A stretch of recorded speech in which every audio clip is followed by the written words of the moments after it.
शुरू। सभी को नमस्कार। मेरा नाम दत्तराज है। आज हम युगादि के पर्व पर एक विषय के ऊपर चिंतन करने के लिए उपस्थित हुए हैं।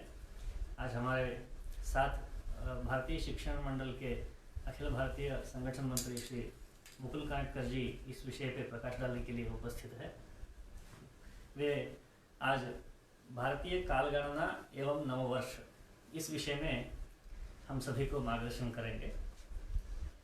इससे पूर्व हम प्रतिदिन प्रार्थना इत्यादि जब करते हैं तो पंचांग बोलते हैं। तो पंचांग क्या होता है? तो पंच यानी पांच, अंग यानी लिम्स जिसको कहते हैं। तो पांच अंग तो तिथि, वार, नक्षत्र, योग एवं करण। और एक बार बोलता हूँ, तिथि, वार, नक्षत्र, योग एवं करण, इन पांचों को हम पंच अंग यानी पंचांग कहते हैं। इनके आधार पर ही समस्त जो है गणना जो है वह होती है।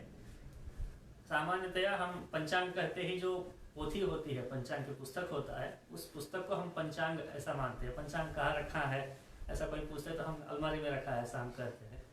और वास्तव में वो क्या है, पंचांग यानी पुस्तक है ऐसा मैं भी मानता था बहुत वर्षों तक। बाद में समझ में आया कि तिथेश्च श्रियमाप्नोति, वारात आयुष्यवर्धनम, नक्षत्रात् हरते पापम, योगात् रोग निवारणम, करणात् कार्य सिद्धि स्यात्, पंचांग फलमोत्तमम। यह जब सिखाया गया गुरुजी द्वारा, उस समय हमें पता चला कि ये पांच अंग होते हैं, उनको पंचांग कहते हैं।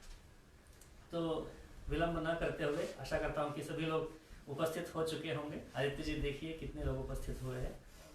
21 लोग। हाँ, लोग उपस्थित हो रहे हैं। तो समय अधिक ना लेते हुए मैं मुकुल जी से एक प्रश्न पूछना चाहूँगा पहले कि भारतीय कालगणना कहना उचित होगा या सृष्टि की कालगणना कहना उचित होगा, या हिंदू कालगणना, हिंदू नववर्ष जब हम कहते हैं, या हिंदुओं का ही नववर्ष है, या सृष्टि में होने वाला परिवर्तन के कारण यह नववर्ष है। इसे हम हिंदू या भारतीय इस प्रकार के नाम विशेष से ही जानना आवश्यक क्यों है? जैसे अभी जिस कारण से हमको ये सत्संग का सुयोग मिला है, उसका वैज्ञानिक नाम कोरोना है जी, लेकिन प्रचलित नाम चाइनीज वायरस है। अब वो चाइनीज वायरस क्यों, बार बार जब डोनाल्ड ट्रंप को पूछा कि क्यों आप चाइनीज वायरस कह रहे हो, ये तो वंश भेद जैसी बात, रेशियल बात हो गई, why are you calling it Chinese? तो डोनाल्ड ट्रंप ने बहुत सुंदर उत्तर दिया, क्योंकि चीन में शुरू हुआ, वुहान में शुरू हुआ, जो चीन में पैदा होगा वो चाइनीज। वैसे ही ये सनातन धर्म कहते हैं। सनातन यानी जो काल से परे है, जो देश से परे है, यानी विश्व के किसी भी प्रदेश में या काल के किसी भी समय में, भूतकाल में या 10,000 साल बाद भी जो सत्य होगा, ऐसा जो धर्म है वो सनातन धर्म है। किंतु इस सनातन धर्म के सत्यों को, शाश्वत सिद्धांतों को खोजा जिन ऋषियों ने, वो कहाँ पैदा हुए थे? वो हिमालय से लेकर कन्याकुमारी तक के इस विस्तीर्ण प्रदेश में, भारत भूमि में पैदा हुए, इसलिए वो भारतीय संस्कृति कहलाती है। सिंधु के परे के लोगों ने उसको हिंदू कहना शुरू कर दिया, इसलिए आज हिंदू नाम प्रचलित हो गया। तो नाम तो अलग अलग होते हैं। बचपन में आपको कुछ और बंडू कहते होंगे, लेकिन अब दत्तराज, तो अब दत्तराज प्रचलित है। वैसे हमारी इस संस्कृति का, हमारे इस सारे सिद्धांतों का, हमारे इस जीवन शैली का नाम अभी हिंदू है, इसलिए इसको हिंदू नववर्ष, भारतीय नववर्ष कहना प्रासंगिक है, क्योंकि यहां से शुरू हुआ। अन्यथा जो बात आपने कही वो सही है कि यह सृष्टि का नववर्ष है। सृष्टि ही अपने आप में इस प्रकार से, इस सारी रचना में, समय की कालावधि में संवत्सर जो शब्द आता है, वह संवत्सर का परिवर्तन हुआ, इसलिए यह नववर्ष है। तो संवत्सर तो जितना मेरा परिवर्तित हुआ उतना ही पड़ोसी का भी परिवर्तित हुआ है, इसलिए उस अर्थ में आपका कहना ठीक है। खास करके उत्तर गोलार्ध में जितने लोग हैं उनके लिए तो यह संवत्सर इसी समय पर होगा। थोड़ा सा दक्षिण गोलार्ध में जाने से और काल के जो रचना है उसकी परिवर्तित होने से, जैसे अभी हम यहाँ पर शाम को बैठे हैं गोरज मुहूर्त में, अमेरिका में प्रातः काल है, ऑस्ट्रेलिया में कुछ और है, तो उसके कारण थोड़ा बहुत जो भेद होना है दिन में, और वैसे ही संवत में भी थोड़ा सा जो भेद होगा वो होगा। पर वैसे ये कालगणना जैसा कि आपने कहा सृष्टि की कालगणना है, वैज्ञानिक कालगणना है, उसका यह नववर्ष है, इसलिए उस नववर्ष को मनाना इसी दिन चाहिए। इसलिए हैप्पी न्यू ईयर आज का ही है। हालांकि हैप्पी हमारी संकल्पना नहीं है, हम जीवन में शरीर के सुख के लिए नहीं जीते, इसलिए हमारे यहाँ शुभ दीपावली को शुभ दीपावली कहा जाता है। तो यह शुभ संवत्सर है, हमारा पूरा आगामी वर्ष शुभ हो इसकी कामना हम करते हैं, इसलिए शुभेच्छा, शुभ कामना ये शब्द प्रयोग होते हैं। इसलिए तेलुगु में शुभाकांक्षलु, उगादि शुभाकांक्षलु, तो शुभ की आकांक्षा करते हैं, आपके जीवन में शुभ हो, केवल सुख नहीं, शुभ हो। सुख और शुभ में क्या फर्क है? उसका मूल भी अच्छा होना चाहिए, यानी भ्रष्टाचार का पैसा शुभ नहीं हो सकता, इसलिए हमारे व्यापारी के बाहर भी लाभ के साथ शुभ लिखा होता है। शुभ लाभ होगा तो ग्राह्य होगा, धर्म के अनुसार होगा तो ग्राह्य होगा, इसलिए ये शुभेच्छा हम देते हैं नववर्ष की। तो नववर्ष की शुभेच्छा देने के लिए ये सबसे सही स्थान है। एक और जानकारी दत्तराज जी आपके माध्यम से इन सबको दे देते हैं कि ये कालगणना भारत में 1920 1930 तक, मतलब ईस्वी सन के 1920 1930 तक तो प्रचलित थी, अंग्रेजों के जाने तक भी प्रचलित थी। आज भी आप काशी में कोई पुराने भवन देखेंगे तो उनके ऊपर संवत्सर ही लिखा हुआ आपको दिखेगा, विक्रम संवत। लेकिन बाद में हमने शिक्षा पद्धति के परिवर्तन के कारण ये जो अंग्रेजी शिक्षा पद्धति, विदेशी शिक्षा पद्धति चल रही है, आज हम बिल्कुल मात्र इस कालगणना को भूल गए थे। इसलिए शिक्षा के भारतीयकरण के लिए जब 1969 में भारतीय शिक्षण मंडल की स्थापना हुई तो पहला प्रकल्प 1974 में 5 साल का शैशव था, भारतीय शिक्षण मंडल शिशु संगठन था, बहुत अधिक उसकी ताकत नहीं थी, लेकिन उस समय राजस्थान के उदयपुर से प्रारंभ करके आलोक विद्यालय में हमने श्याम जी कुमावत, अभी वो नहीं रहे, स्वर्गीय श्याम जी कुमावत, उनको स्मरण करना पड़ेगा, उनके नेतृत्व में हमने पहली बार सामूहिक रूप से हिंदू नववर्ष मनाना शुरू किया। भारतीय शिक्षण मंडल है, अब तो अनेक संस्थाएं मनाती है, अब तो पूरा हिंदू समाज मनाता है, लेकिन इसका प्रारंभ हमने किया था। इसलिए आज का दिन भारतीय शिक्षण मंडल के कार्यकर्ताओं के लिए भी विशेष दिन है। स्थापना रामनवमी को भी, इसलिए रामनवमी स्थापना दिवस है, उसके बावजूद हमने अपने 6 उत्सवों में वर्ष प्रतिपदा को रखा है, क्योंकि वर्ष प्रतिपदा के दिन हमने हिंदू नववर्ष को समाज में स्थापित करने का काम किया। ये बड़ी विशेषता है। और एक स्पष्टता हमें चाहिए, मुझे भी इस विषय में थोड़ा बहुत संशय है कि ये सौरमान क्या है और चांद्रमान क्या है, क्योंकि हम दक्षिण भारत में पूजा इत्यादि जब होता है मंदिरों में तो व्यवहार के चांद्रमान है ना, ऐसा संकल्प करते हैं। वहाँ तिथि वार नक्षत्र इत्यादि की गणना उसी से होती है। और उत्तर भारत में जब आते हैं तो सौरमान मानते हैं। उसके अलावा विक्रम संवत क्या है, शक संवत क्या है, ये भी कठिन है। तो शक संवत और विक्रम संवत में अंतर क्या है, और चांद्रमान सौरमान ये क्या, इस पर थोड़ा प्रकाश डालिए।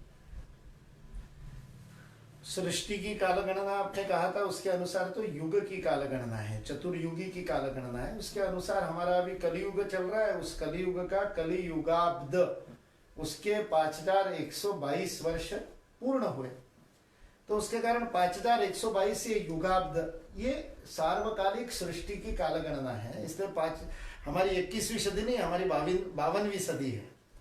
भारत 52वीं सदी में चल रहा है, कली की 52वीं शताब्दी चल रही है। तो 52nd सेंचुरी, 21st सेंचुरी नहीं, 52nd सेंचुरी में हम इतना आगे हैं सारे विश्व से।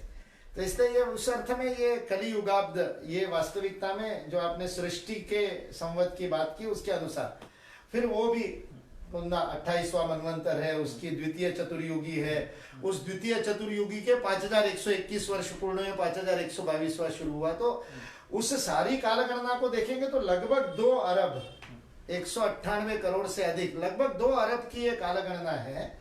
जो कालगणना संकल्प लेते समय आप जब हमको करवाते हैं संकल्प, तब ये पूरी कालगणना आप सप्तमे वैवस्वत हाँ। वैवस्वत मनवंतर 7वां वैवस्वत मनवंतर है, उसकी ये मतलब वो सारी ये कालगणना करते करते ये वहां तक पहुंचा है। तो इसलिए कलियुगाब्द सबसे जो प्राचीन अभी के लिए माना जाए इस काल के लिए।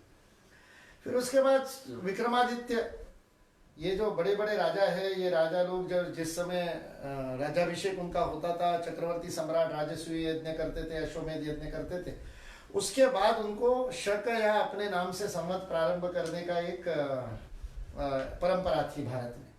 वैसे ये विक्रमादित्य से प्रारंभ हुआ, इसलिए ये विक्रम संवत है, जिसके 2077 वर्ष पूर्ण हुए। 76 पूर्ण हुए, 77वां शुरू हुआ, इसलिए 2077 आज से विक्रम संवत प्रारंभ हुआ। शक भारत में आए हुए आधुनिक आक्रमणकर्ताओं में, मैं आधुनिक इसलिए कह रहा हूँ कि हमारा लाखों वर्षों का इतिहास है, तो 2-2.5 हजार साल हमारे लिए, 3 हजार साल कोई हमारे लिए बहुत बड़ी बात नहीं है भारत के लिए। जिन देशों को पैदा हुए अभी 500 साल हुए, ऐसा अमेरिका इसको समझ नहीं पाता है।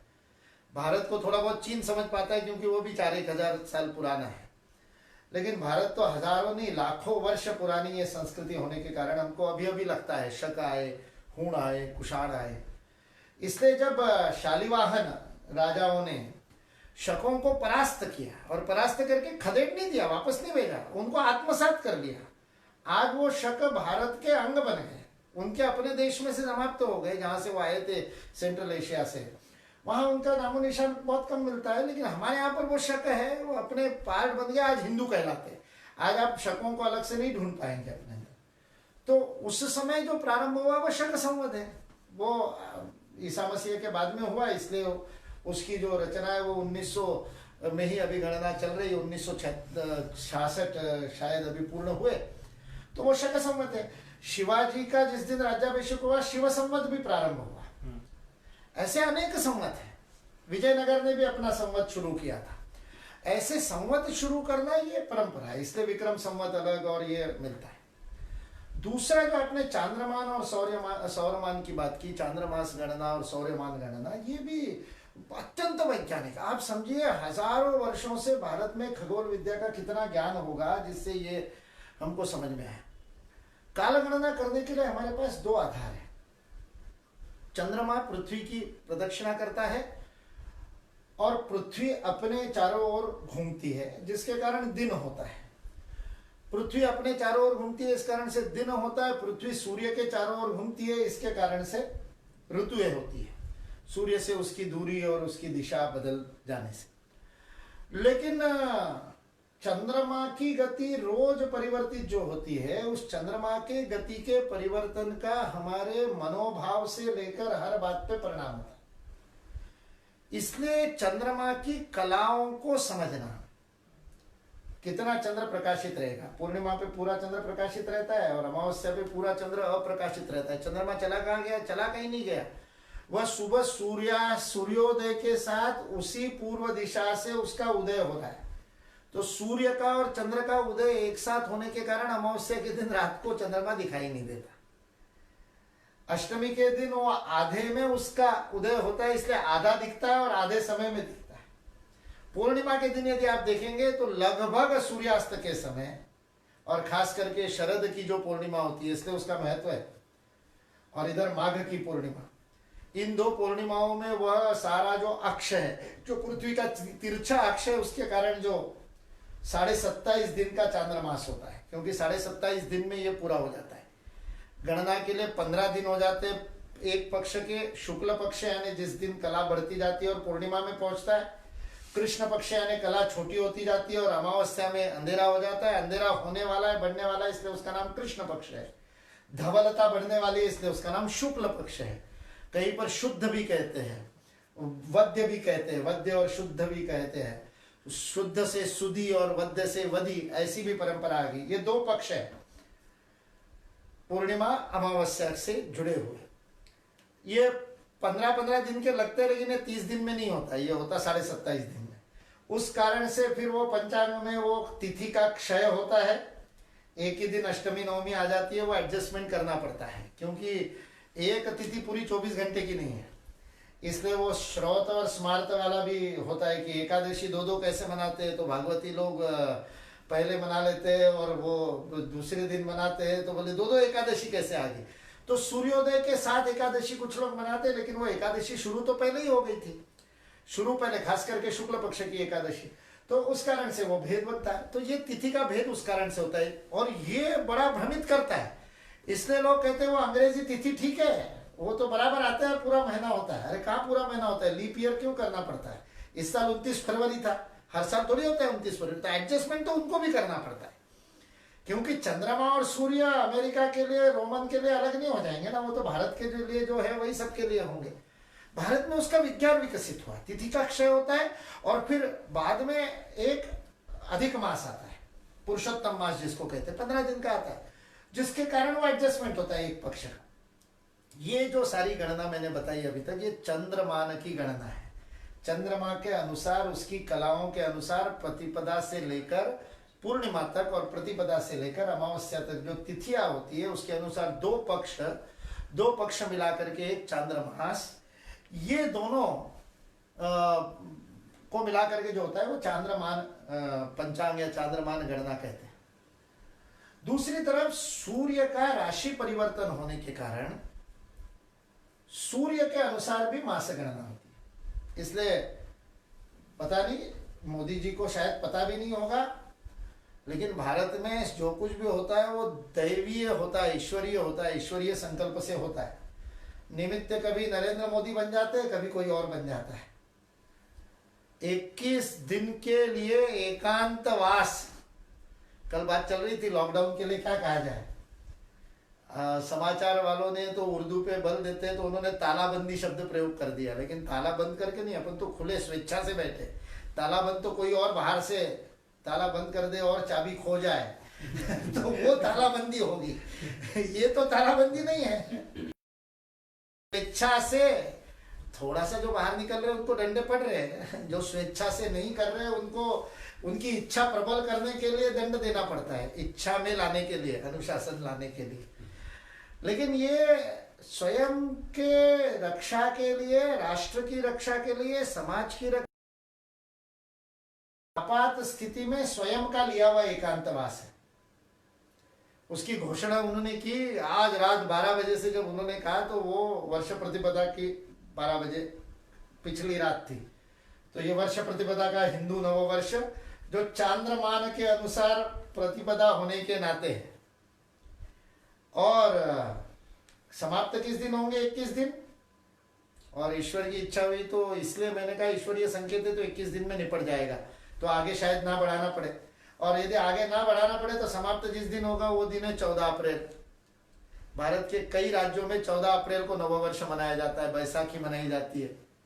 14 अप्रैल को कहां से नववर्ष आ गया, वो सौरमान का नववर्ष है। उस दिन वह मेष राशि से जो ये है सूर्य संक्रमण करता है, इसलिए उस दिन से 1 चैत्र शुरू होता है।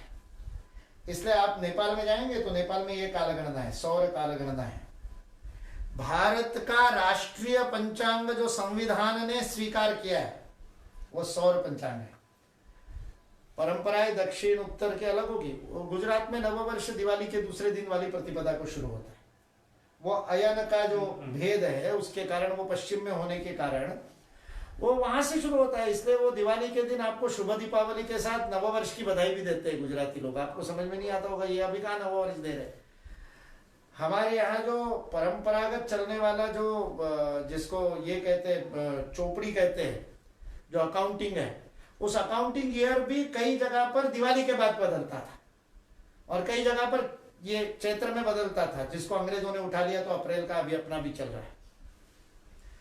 ये परंपरा सौर परंपरा, सौरमान है। सौरमान ये आज के जो आधुनिक ग्रेगोरियन कैलेंडर जो अपना अभी चल रहा है, अंग्रेजी कैलेंडर, उसके करीब चलता है, क्योंकि वो गणना भी सौर गणना है। रोम में सूर्य के अनुसार ही वो दिन गिनते, उसको कैलेंड कहते थे। कैलेंड यानी ये एक वो पूर्ण होना, सूर्य की एक राशि में चक्र पूरा होना, उसको कैलेंड कहते थे। उस कैलेंड से कैलेंडर बना, तो कैलेंड के दिन महीना बदलता था। इसलिए वो 10 महीने थे उनके, बाद में 2 ऐड हुए, ऐसा वो बड़ा मजेदार एडजस्टमेंट है उनका। वो जूलियस सीजर राजा बन गया तो उसने जुलाई ऐड कर दिया, फिर उसका पोता आया तो उसने कहा मैं ऑगस्टस हूँ तो अगस्त ऐड कर दो, तो अगस्त भी ऐड हो गया।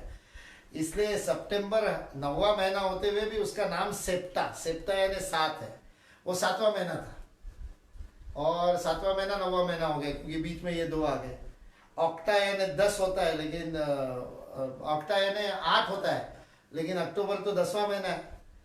नवंबर नव से नवंबर बना, संस्कृत के नव से नवंबर बना, तो वो नवा है, लेकिन उसको नवंबर, ये उनका गड़बड़ है, उसमें अपन नहीं जाया जाता। अपनी जो सौर गणना है वो सौर गणना बड़ी अद्भुत है।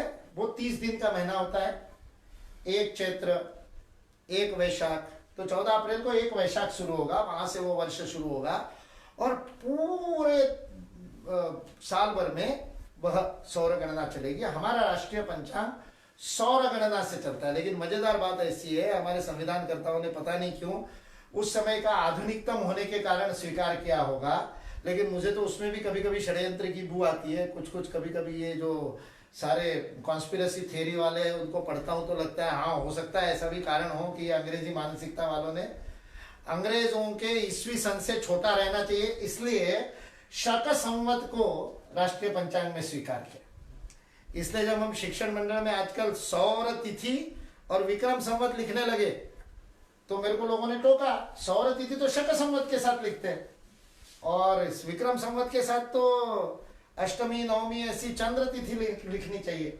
ये भारत की अभी परंपरा है।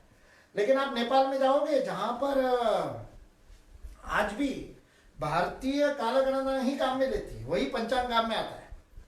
आप वहां जाकर के 25 मार्च कहोगे तो उनको नहीं समझ में आएगा। उनको तो चैत्र की जो आज की तिथि है 6 चैत्र या 7 चैत्र जो है वो ध्यान में आता है, क्योंकि उन्होंने सौर गणना के अनुसार उसको स्वीकार किया। इसलिए हमको इस बात को यदि फिर से भारत में रूढ़ करना है और रोज जीवन में प्रचलित करना है तो चांद्रमान से सौरमान ज्यादा उपयोग में आ सकता है, क्योंकि उसका दिन सुबह बदलता है, सूर्योदय के साथ तिथि बदलती है, सूर्योदय से 2 प्रहर पहले तो वो तिथि बदलती है। उस कारण से वो तिथि क्षय का आज भी एकादशी कल भी एकादशी ये भ्रम नहीं रहेगा।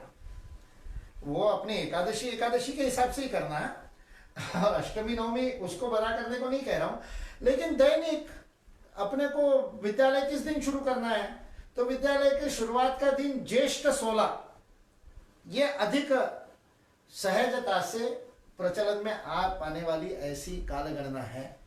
तो वो आज नेपाल में वही है। नेपाल में फिल्म भी रिलीज होती है तो वो 4 वैशाख को रिलीज होगी। आप वो फिल्म के रिलीज होने की डेट भी अंग्रेजी तिथि से वो नहीं लिखते, इसलिए नेपाल से ये बात सीखने लायक है। और आज के इस अपने भारतीय शिक्षण मंडल का पूर्ण मंडल का उत्सव रामनवमी को होने वाला था, अब तो अपने को स्थगित करना पड़े एकांतवास के कारण, लेकिन नहीं तो हमारे लिए आज का वर्ष बड़ा महत्वपूर्ण है, आज की वर्ष प्रतिपदा महत्वपूर्ण है। इस बार की रामनवमी हमारा 51वां जन्मदिन है भारतीय शिक्षण मंडल का, इसलिए महत्वपूर्ण है। स्वर्ण जयंती और पूर्ण मंडल से स्वर्ण जयंती पूर्णाहुति कर रहे थे। तो 1974 में हमने हिंदू नववर्ष की वर्ष प्रतिपदा को सामाजिक रूप से मनाने का संकल्प किया और वो शुरू किया। आज भारतीय शिक्षण मंडल नहीं मनाता है, कुछ कानपुर में और अनेक जगहों पर मनाते हैं, लेकिन वैसे भारतीय शिक्षण मंडल बड़े पैमाने पर समाज में नहीं मनाता, लेकिन समाज ने उठा लिया। आज ये हिंदू नववर्ष सबका नववर्ष हो गया।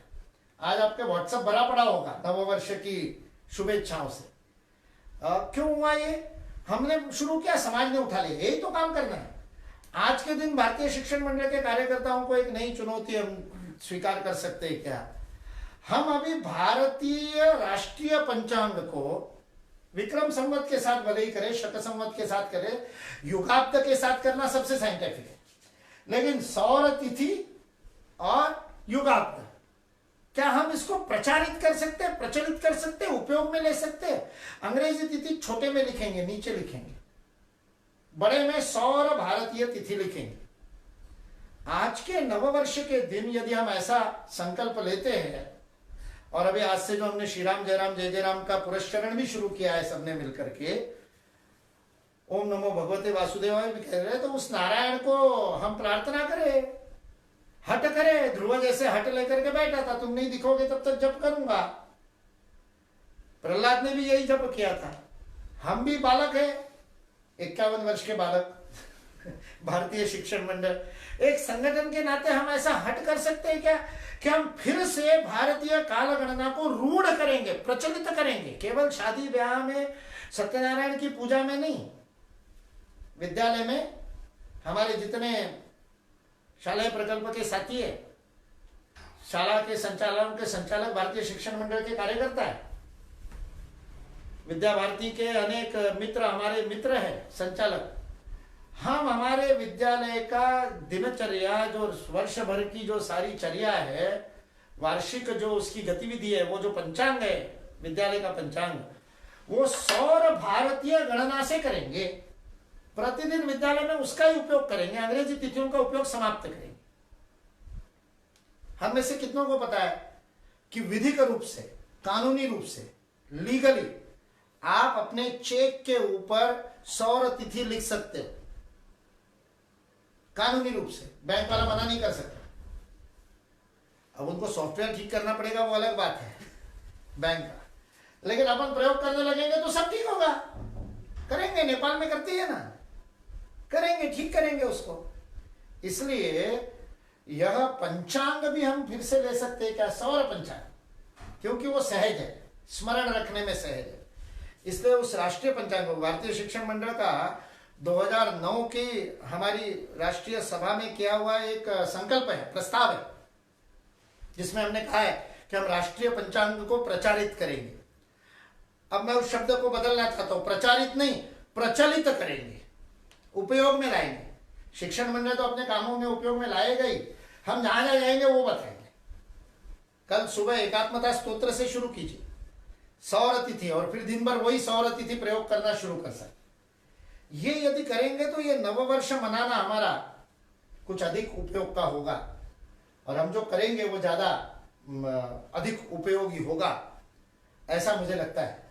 कुछ वो जो पूरी जो मनवंतर वाली गणना है उसको आप थोड़ा सा एक बार आप और बता दीजिए, संकल्प में हम क्या क्या बोलते हैं। आप ग्रेगोरियन कैलेंडर के बारे में कह रहे थे, तो उसका कॉन्ट्रास्ट में मैं ये सोच रहा था कि 1580 में 1580 में ग्रेगोरियन कैलेंडर प्रचलित में आया, ऐसा कहते हैं। यानी उसके हिसाब से देखा जाए तो 500 वर्ष भी पूर्ण नहीं हुआ है उसके प्रचलन में आने के बाद। किंतु भारतीय हम पंचांग पद्धति से जो प्रतिनित्य प्रत्येक मंदिर में, पूरे भारत में, कश्मीर से पूरे भारतवर्ष में जो मंदिरों में या घरों में जो अनुष्ठान में संकल्प करते हैं, उसमें आद्य ब्रह्मणः द्वितीय परार्धे ज्योग्राफी बताते हैं कि कहाँ जम्मू द्वीप में कहाँ वो भूगोल खत्म होने के बाद जब काल गणना की बात आती है तो आद्य ब्रह्मणः द्वितीय परार्धे कहते हैं। तो परार्ध एकाच दश शतंच सहस्रंच अयुतंच नियुतंच प्रयुतंच निर्बुध समुद्र मध्य समुद्रांत परार्ध, ऐसा क्रम है। तो समुद्र मध्य समुद्रांत परार्ध यानी वो सबसे अधिक संख्या जिसको हम गिन सकते हैं उसे परार्ध कहते हैं। तो आदि ब्रह्म जो है, उस आदि ब्रह्म के एक परार्ध पूर्ण हो चुका है, द्वितीय परार्ध में हम है। यानी उस द्वितीय परार्ध में भी सप्तमे वैवस्वते मनवंतर, एक मनवंतर में लाखों वर्ष होते हैं, तो 7वें मनवंतर में हम, और सप्तमे वैवस्वत मनवंतरे कली, उसमें 28वें महायुगे कहते हैं। यानी चारों युग एक बार जब बीत जाते हैं तो उसको एक महायुग कहते हैं। तो ऐसे 27 बार कलयुग बीत चुका है इस मनवंतर में। पिछले मनवंतर की बात अलग है, इस मनवंतर में ही 27 बार कलयुग बीत चुका है, 28 बार कलयुग चल रहा है। यानी इस हिसाब से हम देखा जाए तो हम कितने वर्ष बीत चुके हैं इस सृष्टि को, ऐसा हम सोचेंगे तो आश्चर्य होता है। तो ऐसे अनंत काल गणना भारत में है। ये ग्रेगोरियन कैलेंडर 500 वर्ष भी ठीक से हो नहीं पाया है, फिर भी उसके प्रति आकर्षण हमारा आ चुका है। हाल ही में सुखद बात यह थी कि प्रधानमंत्री जी जो पत्र लिखते हैं व्यक्तियों को विवाह की शुभेच्छा देने के लिए या जन्मदिन की शुभेच्छा आशीर्वाद देने के लिए जब पत्र इत्यादि लिखते हैं औपचारिक पत्र, उन पत्रों में जो दिनांक होता है उस दिनांक में उन्होंने सौर तिथि का उपयोग करना राष्ट्रीय पंचांग का उपयोग करना प्रारंभ किया है।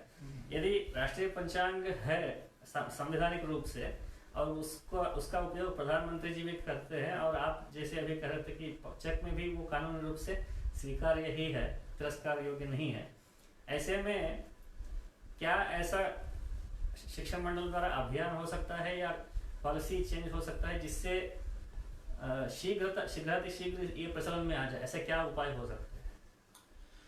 सरकार की पॉलिसी तो है, वैधानिक विधि तो है, इसलिए अब सरकार के पास जाने की जरूरत नहीं, अब तो समाज में जाने की जरूरत है, प्रचलन में लाने की जरूरत है। हमको व्यवहार में लाना जरूरी है, हमको उसका प्रचार करना जरूरी है, हमको अपने जीवन में लाना, कार्यक्रमों में लाना, बड़े कार्यक्रमों में लाना, ये भी जरूरी है। दूसरी बात, हमने 2 बातें उसके बारे में भारतीय शिक्षण मंडल की योजना में है। आज के इस सजीव टेलीकास्ट में बताने, लाइव टेलीकास्ट में बताने का तय तो नहीं था, लेकिन अब आपके प्रश्न में आ गया तो ऐसा कोई रहस्य भी नहीं है कि जिसको ना खोला जाए। तो एक विचार तो ये है कि नेपाल शिक्षण परिषद जो भारतीय शिक्षण मंडल का अंग है, उस नेपाल शिक्षण परिषद के साथ मिलकर के एक भारतीय कालगणना को लेकर के एक बड़ा कोई आयोजन, सेमिनार जिसको आजकल कहते हैं, ऐसी कोई संगोष्ठी दिल्ली में, ताकि वो उसको प्रचार माध्यमों में भी सही स्थान मिले और उसमें ये सारे विषय भी किए जाए और खगोल विद्या का भारत में जो परंपरा है उसको लेकर के भी, और ये कितनी प्रकार के हमारे यहाँ पर ये चलते हैं, सारी कालगणनाएं चलती है, पंचांग चलते हैं, उनका भेद क्या है, उनके सामान्य बात क्या है, सब लोग कहाँ पर एक दूसरे से सहमत है, उन सारी बातों को लेकर के, और नेपाल का जो अनुभव है उसको लेकर के नेपाल के विद्वान आकर के अपना अनुभव बताएंगे कि कैसे वो उसको बिल्कुल समाज में व्यवस्था में ले आए हैं, कि सरकारी व्यवस्था में तो है ही, समाज व्यवस्था में भी है। जैसे मैंने कहा, फिल्म भी रिलीज होती है तो वैसे रिलीज होती है, भागवत भी आयोजित होता है तो वैसे ही आयोजित होता है, और घर का कोई कार्यक्रम होता है तो भी उसी तिथि से आयोजित होता है। तो वो तिथिमान कैसे लाया जाए, तो उसके लिए उनका अनुभव भी हम सीख सकते हैं। तो ऐसे कोई बड़े बड़े कार्यक्रम अपने से जुड़े हुए जो विश्वविद्यालय, उन विश्वविद्यालय में इसको लेकर के अनुसंधान होकर के वो बातें प्रचलन में लाना, ये एक विषय है। दूसरा विषय जो कालगणना को लेकर के, भारतीय पंचांगों को लेकर के बहुत दिनों से बहुप्रतीक्षित है, ऐसा मुझे लगता है। कदाचित अभी उस पर अनुसंधान होना बाकी है, लेकिन 700-800 वर्षों में, 1000 वर्ष में शायद इस प्रकार से वो पंचांग का जो एडजस्टमेंट होना पड़ता है, पंचांग को जो व्यवस्थित सुव्यवस्थित करना पड़ता है, वह हुआ नहीं है। ऐसे बहुत सारे बातें हमको मिलती है, जैसे जिसको इक्विनॉक्स कहते हैं, जिस दिन रात्रि और दिन समान होते हैं, तो दिन और रात्रि समान होना जो है वो हमारे हिसाब से अयन परिवर्तन वहां पर होना चाहिए। दक्षिण गोलार्ध और उत्तर गोलार्ध में, दक्षिण में जो सूर्य जाता है, पृथ्वी का जो अंडाकार गति से पृथ्वी घूमती है, उसके कारण सूर्य के उगने का जो दक्षिण में हमको दिखाई देता है, दक्षिण की तरफ जाता है, वो जहां पर उसकी अंतिम स्थिति बनती है वो कर्क रेखा उसको कहते हैं। उस कर्क रेखा से फिर वो वापस आता है, कर्क राशि में वो दिखता है इसलिए, और फिर वापस आकर के मकर तक पहुंचता है, और मकर तक पहुंचने के बाद फिर वापस दक्षिण की तरफ जाता है। इसलिए मकर संक्रांति महत्वपूर्ण है, क्योंकि वहां से उत्तरायण शुरू हुआ। अब सूर्य उत्तर में रहेगा, ज्यादा प्रकाशमान रहेगा, प्रकाश अधिक मिलेगा। दक्षिणायन में वो कम प्रकाश देगा, क्योंकि हम उत्तर गोलार्ध में बैठे, इसलिए हमारे लिए उत्तरायण महत्वपूर्ण है, क्योंकि भारत विषुववृत्त से ऊपर है इसलिए। तो ये जो सारी बातें है, इसके कारण से इसका एक अधिक मास का जो एक परिवर्तन होकर के इसको व्यवस्थित किया जाता था, वो व्यवस्थितीकरण मुझे लगता है बहुत वर्षों से है। आप इसका अध्ययन करते रहते, मेरा इतना अध्ययन नहीं, लेकिन महाभारत के समय शायद नववर्ष कहीं ना कहीं, जिसको आज अंग्रेजों के हिसाब से कहे तो नवंबर-दिसंबर में रहा होगा। शायद ऋतु परिवर्तन भी हुआ है, शायद वसंत ऋतु भी उसी समय रहती होगी, क्योंकि भगवत गीता में भगवान श्री कृष्ण कह रहे हैं, मासानाम मार्गशीर्षोस्मि, मासों में मासोत्तम मार्गशीर्ष हूं मैं, और ऋतु नाम कुसुमाकरः, और ऋतुओं में मैं वसंत हूं। तो वसंत तो अभी आ रहा है फाल्गुन चैत्र में, और मार्गशीर्ष उधर जा रहा है, तो ये इक्विनॉक्स जो बदला है उसके साथ में जो हमको संक्रांति बदलनी चाहिए थी। लोकमान्य बाल गंगाधर तिलक ने भी इसके ऊपर बात की थी, इसलिए लोकमान्य बाल गंगाधर तिलक 10 जनवरी को संक्रांति मनाते थे। आज भी भारत महाराष्ट्र में तिलक पंचांग चलता है, वो तिलक पंचांग 10 जनवरी को संक्रांति मनाता है। अनेक लोगों को मैं जानता हूँ, मेरे भी ननिहाल में ऐसे लोग थे जो तिलक पंचांग को मानते थे, मेरे माँ के घर की तरफ। तो इसलिए तिलक पंचांग को मानने वाले लोग हैं। तिलक महाराज ने यही बात कही थी कि ये 14 वाला ठीक नहीं है, मकर में संक्रमण तो 10 को ही हो रहा है। वास्तविकता में वो 21 दिसंबर को 22 दिसंबर को भी हो सकता है। मैं कोई विद्वान नहीं हूं, इसलिए मैं कह नहीं सकता। इसलिए दूसरा काम पंचांग के ऊपर अनुसंधान, खगोल विद्या पे अनुसंधान, और अपनी प्राचीन वराहमिहिर की परंपरा वालों को साथ में लेकर आधुनिक वैज्ञानिकों के साथ, अभी तो इसरो वाले भी अपने साथ में जुड़ सकते हैं, वो तो देख रहे दूर दूर से सारी गति को। आज तो हमारे लोगों ने उस समय यंत्र नहीं थे, उपग्रह नहीं थे, उस समय सूर्य की और चंद्रमा की गति को और दशमलव के 7वें स्थान तक और समझा। आज इतने यंत्र होने के बाद वो कर रहे हैं, तो उस सबको लेकर के आधुनिक विज्ञान को भी साथ में लेकर थे और आधुनिक शास्त्रों को और हमारे शास्त्रों को मिला करके कालगणना के ऊपर काम करने की आवश्यकता है। ये 2 काम भारतीय शिक्षण मंडल ने सोचा है कि आने वाले समय में करेंगे, जिससे ये सौर कालगणना फिर एक बार प्रचलित हो जाएगी। अभी तो इतना हमको सोचना पर्याप्त है कि हम इसको अपने स्वाभिमान के, स्वदेशी के स्वाभिमान से, ये वैज्ञानिक बात तो है ही, सृष्टि का तो है ही, सनातन तो है ही, लेकिन हमारे लिए हमारा है, इस बात को लेकर के भी इसको लेके चलेंगे तो भी पर्याप्त है। भावनात्मक होने से भी पर्याप्त है, लेकिन शिक्षण मंडल केवल भावनात्मक नहीं हो सकता, लेकिन समाज भावनात्मकता से जुड़ेगा। तो जैसे हमने नववर्ष में समाज को जोड़ा, वैसे इसमें भी समाज को जोड़ने की आवश्यकता है, केवल शिक्षण मंडल के अंदर अंदर करने से नहीं होगा। ये जो पंचांग को करेक्ट करने की आप बात कर रहे थे कि संक्रांति आगे पीछे हो रहा है, तो इसी विषय में मैं आज प्रातः अध्ययन कर रहा था कि 25 दिनों का अंतर आ रहा है कि ऋतु जब बदल जाती है तब हम ऋतु बदलने का हम गिनती नहीं कर रहे, 25 दिन बाद कर रहे हैं। जब उगादी आती है अभी 25 दिन बाद जब वास्तव में ऋतु में परिवर्तन ऐसा आ सकता है, ऐसा उसी विषय में कुछ पढ़ रहा था मैं। जो जिन्होंने वो लिखा था वो आलोचना करने के लिए लिखे थे कि ये लोग क्या उगादी मनाते हैं, ये नववर्ष है ही नहीं, नववर्ष तो 25 दिन बाद आएगा, इनका पंचांग की गणना ही बिगड़ चुकी है। इस प्रकार आलोचना करने वाले लोग ही अध्ययन करके इसको पता कर रहे हैं, किंतु हम उसका आचरण करने वाले उसका अध्ययन कर नहीं पा रहे। इस विषय में आपने जैसे कहा कि दोनों विषय में हमें करना पड़ेगा। और एक बात यह है कि काल गणना जो है, अभी ईश्वर की बात आपने कहा कि यंत्र आदि है इससे कर पा रहे हैं।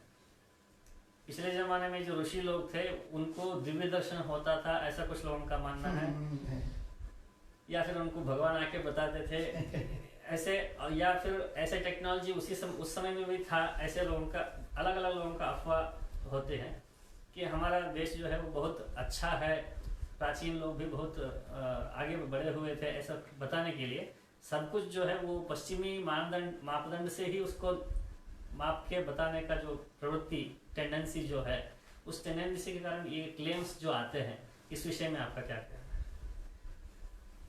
नहीं, ये एक दासता की मानसिकता से आया हुआ एक परिणाम है, जिसको कहना चाहिए कि अंग्रेजी राज का उच्चिष्ट है, कॉलोनियल हैंगओवर अंग्रेजी में विचित्र शब्द है, लेकिन वो है साम्राज्यवाद का जो बचा कुचा उच्चिष्ट है, उसके कारण ये होता है। हमारे ऋषि जो थे वो वैज्ञानिक थे, आज की भाषा में बोला जाए तो शास्त्री थे, शास्त्र में पारंगत थे। और शास्त्र में पारंगत वह होता है जो प्रश्न करता है, जो रूढ़ी में फंस जाता है तो गड़बड़ है। हमको पता नहीं है लेकिन हम कहे नहीं है, हमारा है तो ठीक ही है, तो हम भी गड़बड़ हो जाएंगे, हम भी रूढ़ीवादी हो जाएंगे, हम शास्त्रीय नहीं रहेंगे। हम शास्त्रीय तभी तक है जब तक हम इसको प्रश्न पूछने को तैयार हैं। तो हमारे पूर्वजों ने भी बहुत यंत्र भी बनाए होंगे, उपकरण भी बनाए होंगे, निरीक्षण भी किया होगा, और जो आपने कहा इंट्यूशन, अंदर जाकर के भी अध्ययन किया होगा, क्योंकि ये भी अध्ययन की विधि है। आज विश्व इसको समझ रहा है। मैंने शब्द प्रयोग किया इंट्यूशन। आज पश्चिम को वो समझ में आ रहा है कि ये भी ज्ञान प्राप्ति की एक बहुत बड़ी एक विधा है, तो वो भी होगा, ये सारा होगा। इसलिए सारों को अफवाह नहीं कह सकते, इसमें से बहुत कुछ होगा, इससे अलग भी कुछ होगा जो अभी तक अपन ने उस पर अनुसंधान नहीं किया, इसलिए वो अनुसंधान करना आवश्यक है, तभी हम देखेंगे। लेकिन एक बात हमको ध्यान रखनी चाहिए कि पश्चिमी दृष्टि को हम कितना भी दोष दे दें, क्योंकि वो थोड़ी सी खंडित भी है, तोड़ तोड़ करके देखती है, लेकिन एक अच्छी बात उससे सीखने वाली है कि वो संतुष्ट नहीं होते अपने आप से, वो प्रश्न पूछते हैं, इसलिए वो बदलने को तैयार होते हैं। इसलिए उन्होंने योग स्वीकार कर लिया, उनको समझ में आ गया कि मन के लिए और कुछ है नहीं, तो उन्होंने स्वीकार कर लिया। वो स्वीकार्यता हमारे अंदर भी आने की जरूरत है, तो उनसे अच्छी बातें हमको लेनी भी पड़ेगी, उनके उपकरणों का उपयोग भी करना पड़ेगा, त्याज्य नहीं हो सकता। हम नहीं कर सकते कि नहीं करेंगे हम, नहीं तो फिर हम भी वही रूढ़िवादी हो जाएंगे, हम उसको यदि छोड़ देंगे तो।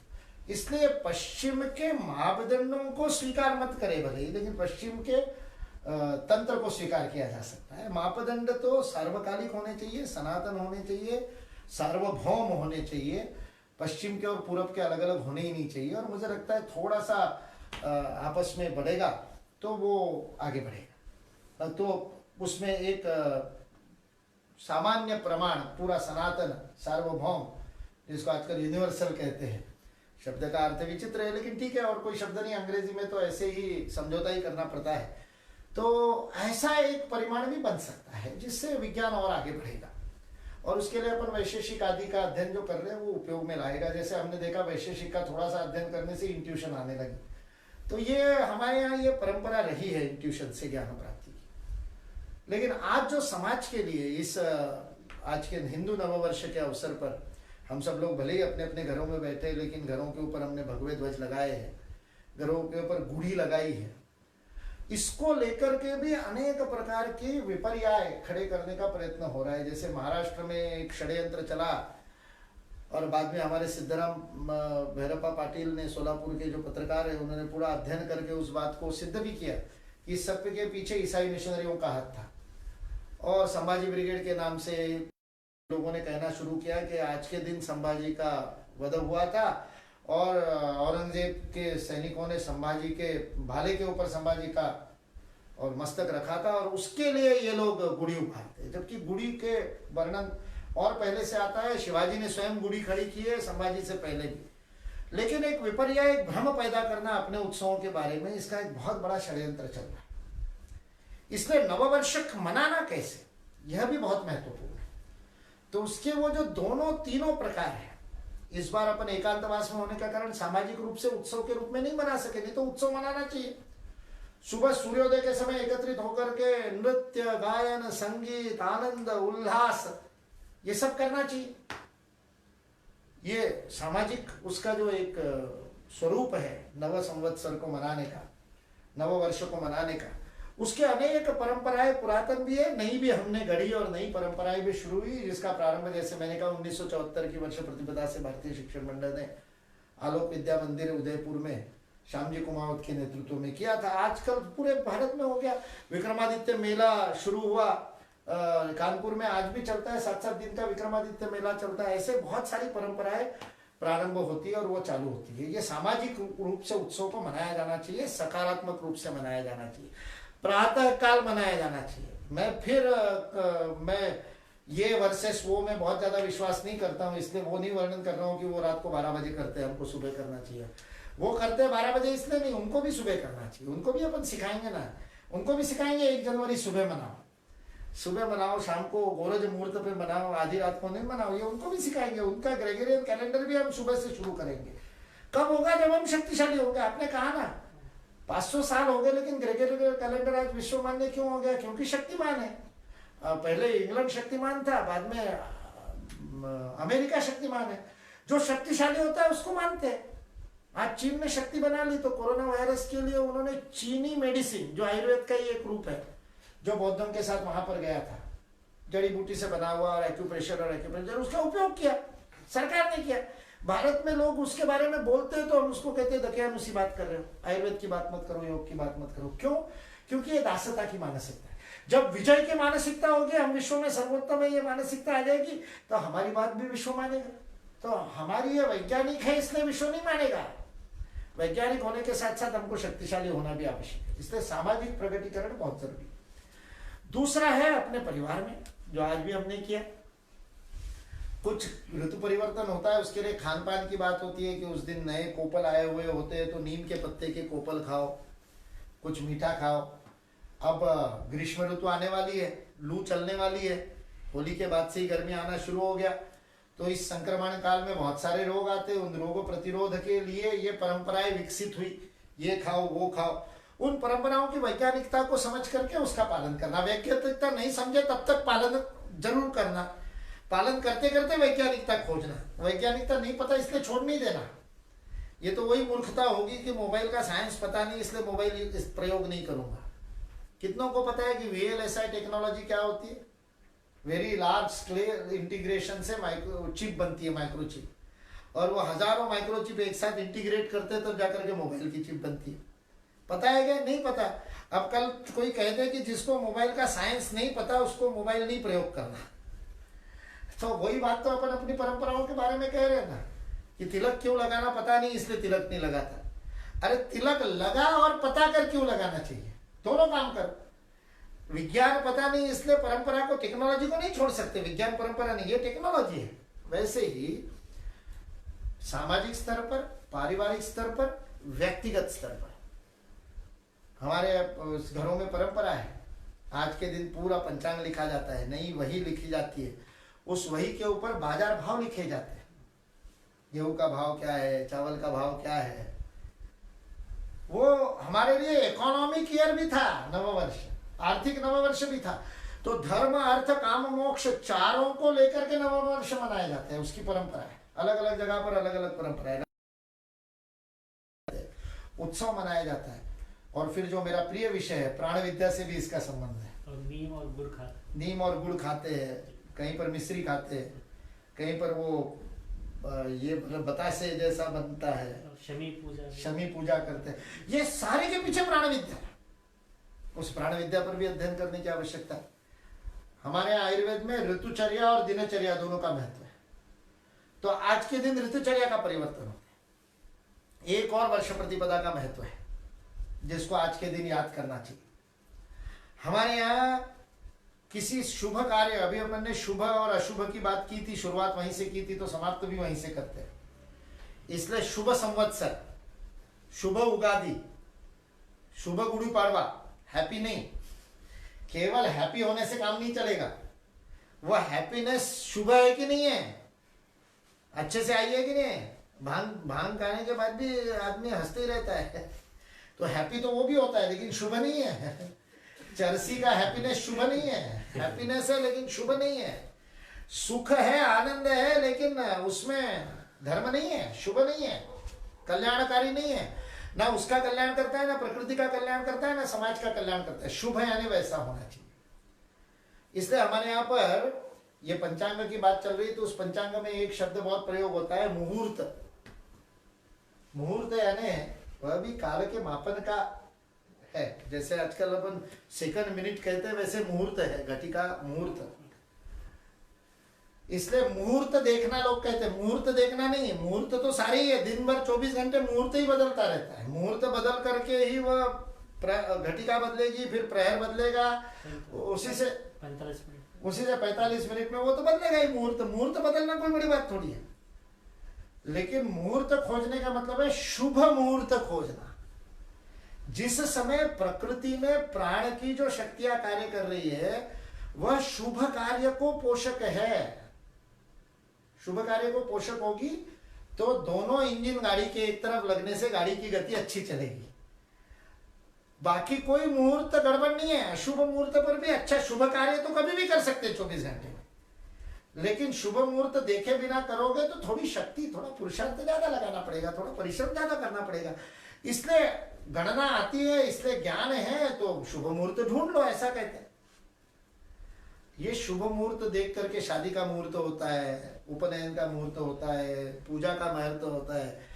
दक्षिण में तो वो अशुभ का भी बड़ा महत्व उन्होंने बढ़ा दिया, तो राहु काल रोज का देखते हैं और उस राहु काल पे ये नहीं करना।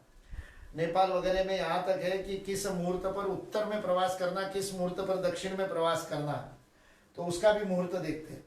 मैं उस सब के चक्कर में बहुत ज्यादा पढ़ने के लिए किसी को नहीं कह रहा हूं, लेकिन उसका विज्ञान है, उसको नकार भी मत दो, उसको अंधश्रद्धा भी मत कहो, वो अंधा नहीं है, उसको अंधश्रद्धा कहना भी अंधा है, उसका विज्ञान ना समझ करके उसको अंधश्रद्धा भी नहीं कहना, लेकिन उसके चक्कर में नहीं पड़ना। ऐसा कहते हैं कि पानीपत के युद्ध में विश्वासराव उसी के कारण में मुहूर्त देखते रह गए और तब तक अहमद शाह अब्दाली ने आक्रमण कर दिया, और मुहूर्त के चक्कर में तो यह ऐसा भी नहीं आवश्यक, पराक्रम के लिए मुहूर्त देखने की जरूरत नहीं है, लेकिन शुभ मुहूर्त होता है जिस समय सारी प्रकृति आपको मदद करती है, आपका सहयोग करती है, सारी प्रकृति भी आपके संकल्प, यदि शिव संकल्प होगा, तन्मय मना शिव संकल्प मस्तु, यदि शिव संकल्प होगा तो सारी सृष्टि आपको उसके लिए सहयोग करेगी। इसके लिए मुहूर्त का भी महत्व है। तो हमारे यहाँ 3.5 मुहूर्त माने गए वर्ष भर में, जो पूरे ही मुहूर्त होते हैं, उस दिन मुहूर्त देखने की जरूरत नहीं, उसमें से एक वर्ष प्रतिपदा है, 24 घंटे का मुहूर्त है, विजयादशमी 24 घंटे का मुहूर्त है, और दिवाली के बाद आने वाला जो पाड़वा है प्रतिपदा, दिवाली के अमावस्या के बाद वाली दूसरे दिन की प्रतिपदा, ये तीनों पूरे 24 घंटे अहोरात्र मुहूर्त है। और अक्षय तृतीया जो वैशाख की तृतीया आएगी अभी, वह आधा मुहूर्त है, केवल दिन का मुहूर्त है, रात्रि का नहीं है, इसलिए 3.5 मुहूर्त का, 3.5 दिन भर शुभ है। अब उसका उपयोग आपके राजस्थान वालों ने क्या किया चेतन भाई, शादियां कर लेते हैं उस दिन, सारे बाल विवाह उसी दिन होते हैं, अक्षय तृतीया के दिन। सोना खरीदते हैं। कैसे ऋणी का विपर्याय हो जाता है। वह शुभ कार्य करने के लिए, सोना खरीदने के लिए नहीं है, बाल विवाह अपनी बच्ची को निपटाने के लिए, पणीजने के लिए नहीं है, वो शुभ मुहूर्त अच्छा कार्य करने के लिए। अक्षय तृतीया का महत्व है आयुर्वेद के अंदर। अक्षय तृतीया के दिन ही कुछ वनस्पति को, जड़ी बूटी को लिया जाता है, उस दिन तोड़ने से ही उसका औषधि गुण उसके अंदर होते हैं, इसके लिए वो मुहूर्त है। आधा मुहूर्त वो शादियों के लिए नहीं है, सोना खरीदने के लिए नहीं है, वो ऋतुचर्या का मुहूर्त है, वह ग्रीष्म ऋतु का पीक है, ग्रीष्म ऋतु का मध्य है, इसलिए उस समय ग्रीष्म से जुड़े हुए जो काम करने उसके लिए वो मुहूर्त है। वैसे आज वर्ष प्रतिपदा, आज का दिन ये 24 घंटे का मुहूर्त है, इसलिए अभी इस प्रसारण के अंत में, सजीव प्रसारण के अंत में अपन है, तो सजीव प्रसारण के अंत में अभी का मुहूर्त बहुत बढ़िया है। सूर्य का अस्त हो गया है लगभग पूरे भारत में सब जगह पर, मेहुल भाई का तो बहुत पहले हो गया, 2 घंटे पहले अरुणाचल प्रदेश में, और गुजरात वालों का अभी अभी हो रहा होगा, राजस्थान वालों का अभी, लेकिन पूरे भारत में सूर्यास्त होकर के अभी गोरज मुहूर्त है, गाय घर वापस लौटने का मुहूर्त है, गाय की धूल जिस समय उड़ती है, यह अद्भुत संधि काल है। इसलिए वर्ष प्रतिपदा का 24 घंटे वाला मुहूर्त, और उसमें भी गोरज मुहूर्त, उस समय बैठ करके हम यदि आज संकल्प लेंगे तो पूरा ही होगा, इसलिए आज बैठ करके शुभ संकल्प लें। यह आध्यात्मिक उत्सव मनाना है, किसी भी उत्सव को मनाना, वो उत्सव है, उसमें ऊपर उठना चाहिए। किसको ऊपर उठना? मन को ऊपर उठना। मन को नीचे की गति देने के लिए काम नहीं करना पड़ता, गड्ढे में जाने के लिए मन को काम नहीं करना पड़ता, गलत बातें सीखने के लिए काम नहीं करना पड़ता, आलस के लिए काम नहीं करना पड़ता। आलसी बनने के लिए प्रयत्न करना पड़ता है क्या रक्षित भाई? वो तो अपने आप ही होते हैं आलसी। पराक्रमी बनने के लिए प्रयत्न करना पड़ता है। जैसे ऊपर से गिरने वाला पानी, मोटर यदि ज्यादा देर चला दी और ऊपर से पानी गिर गया तो कहाँ जाता है? गड्ढे में जाता है। पानी को ढलान की तरफ गड्ढे में जाने के लिए कष्ट नहीं लेना पड़ता, लेकिन ऊपर चढ़ाने के लिए मोटर लगानी पड़ती है। वैसे ही मन को ऊपर चढ़ाने के लिए मोटर लगानी पड़ती है। जिस दिन वो मोटर लगाई जाती है उसको उत्सव कहते हैं। मोटर लग जाती है तो उत्साह होता है, उत्साह का उत्सव से ये संबंध है। इसलिए आज की मोटर लगानी पड़ेगी ना। अपने मन को ऊपर ले जाने वाली मोटर क्या है? संकल्प। 108 सूर्य नमस्कार का संकल्प आज के दिन ले लो तो प्रकृति मदद करेगी, फिर ढीले नहीं पड़ोगे। आज के दिन कुछ ना कुछ शरीर, मन, बुद्धि तीनों स्तरों पर प्रतिदिन करने के लिए आज के दिन संकल्प लेंगे तो पूरा संवत्सर शुभ होगा। केवल हैप्पी न्यू ईयर नहीं होगा, मतलब आज का दिन ही हैप्पी न्यू ईयर नहीं है। लोग कहते हैं ना 1 जनवरी को हैप्पी न्यू ईयर है, 1 जनवरी को नहीं है, 1 जनवरी से शुरू हुआ भाई। पूरा 2020 हैप्पी होना चाहिए। वैसे पूरा संवत्सर शुभ होना है, 5122 शुभ होना है, 2077 विक्रमी शुभ होना है। इस बार का उत्तर भारत में उसका नाम प्रमादी नाम संवत्सर है, बड़ा मजेदार नाम है। दोनों नाम निगेटिव है इस बार संवत्सर के। और दक्षिण का शार्वरी है, शार्वरी भी रात्रि का नाम है, रात्रि को लेकर के, तो वो अंधकार का ये संवत्सर, इसलिए इस संवत्सर में कष्ट आ सकते हैं। प्रारंभ ही इस चीनी वायरस से हुआ, हिमालय के पार वाले से, कोरोना से। कोरोना, ये मत करो वो मत करो, पराक्रम का विपरीत कोरोना ये वायरस आया है, वहीं से संकट शुरू हुआ। इस संवत्सर का शुरुआत संकट से हुई है, इसलिए आने वाले समय में हो सकता है संकट अधिक आए, लेकिन संकट हमारे लिए अवसर होते हैं। संकल्पित व्यक्ति के लिए संकट अवसर होता है, पराक्रमी अवसर होता है।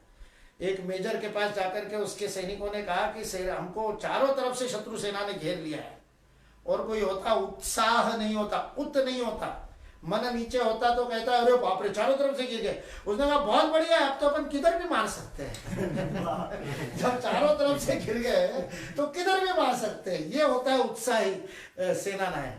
तो पराक्रम दिखाने का अवसर है वर्ष प्रतिपदा के दिन। पूरे वर्ष भर के लिए नवीन अध्ययन का संकल्प लीजिए। पूरे वर्ष भर में मैं इस एक विषय का अच्छे से अध्ययन करूंगा, अपने अपनी क्षमता के अनुसार।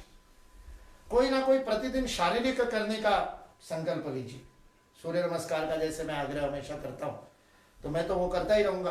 रोज नियमित बिना चूके एक दिन भी खंड बिना सूर्य नमस्कार करना। और जो युवा है वो 108 प्रतिदिन करने का संकल्प आज करोगे, पूरा होगा, और संकट से वही तारेगा। तो बुद्धि के लिए अध्ययन का, शरीर के लिए किसी ना किसी व्यायाम का, और मन के लिए, मन को दृढ़ रखने के लिए कोई ना कोई भावनात्मक संकल्प, देशभक्ति या देव भक्ति से जुड़ा हुआ। प्रतिदिन कोई ना कोई अनुष्ठान करना। प्रतिदिन शाखा में जाना देशभक्ति का अनुष्ठान है। प्रतिदिन संघ की या प्रार्थना होनी चाहिए मेरी, देशभक्ति का अनुष्ठान है। देश के लिए प्रतिदिन 1 घंटा दूंगा, देशभक्ति का अनुष्ठान है, या देवभक्ति का अनुष्ठान, कोई ना कोई अनुष्ठान प्रतिदिन के लिए लेना। ये 3 संकल्प आज के दिन लेने चाहिए। ये 3 संकल्प यदि हम लेते हैं तो हमारा ये सत्संग फलीभूत होगा। इन 3 संकल्पों को मन में धारण करते हैं और सर्वे जीवने यावदादानम और सर्वे भवन्तु सुखिना से सत्संग का समापन करते हैं। जीवने यावदादानम स्यात् प्रदानं ततोऽधिकम् इतेषा प्रार्थनास्माकं भगवन् परिपूर्यताम्। सर्वे भवन्तु सुखिनः, सर्वे सन्तु निरामयाः, सर्वे भद्राणि पश्यन्तु, मा कश्चित् दुःखभाग् भवेत्। ॐ शान्ति शान्ति शान्तिः।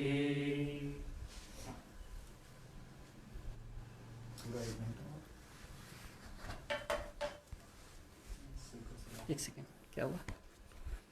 बंद।